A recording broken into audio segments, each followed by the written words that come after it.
It's time for the Glendale Devotional Podcast, a 5-minute weekday devotional ministry from Glendale Baptist Church in Glen, Mississippi. The speaker is John Haynes. Now, here is Brother John. I want to begin today's program by reading a verse from the book of Numbers, chapter 12, verse 3. Now the man Moses was very humble, more than all men who are on the face of the earth.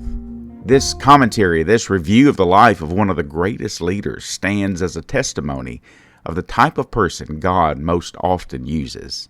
But today we look at Exodus chapter 2 to notice an account that became a dark time in Moses' life. Now, before we look at the scriptures, let me ask you a question. How many have ever done something, said something, or reacted in a way that you are now ashamed of? Let me see your hands. Certainly all of us, if we could, would not have said that thing, would not have done that thing. Well, Moses had a moment like that. Let's listen to the scriptures. Exodus chapter 2, verses 11 through 15. But first, keep in mind, Moses had been found by Pharaoh's daughter in the river. Through the shrewdness and wisdom of Miriam, the sister of Moses, Moses' own mother nursed him within the compound of the Pharaoh.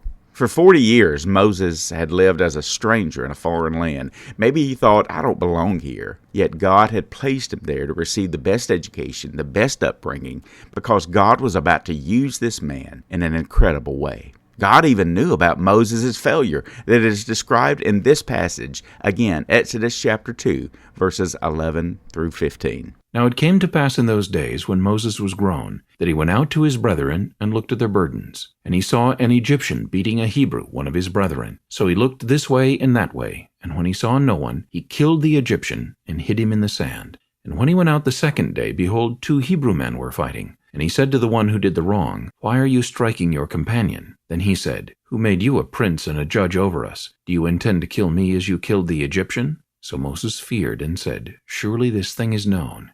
When Pharaoh heard of this matter, he sought to kill Moses. But Moses fled from the face of Pharaoh and dwelt in the land of Midian, and he sat down by a well. What do you see from this passage? Some might see a man who simply lost his cool and reacted to a temporary situation in a very permanent way. From this passage, I see a man, 40 years of age, struggling to find out who he is. No doubt he was told maybe daily by Pharaoh and the court, you don't belong here.